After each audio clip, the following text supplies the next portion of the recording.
今天早上，一群松鼠不停地把糧食埋到地裏。幾隻小動物十分疑惑，便問道：為什麼要把糧食埋到地裏呢？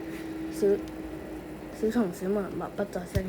突然，一場火災來臨，小動物們痛失家園，牠們十分傷心，只好面對這個現實。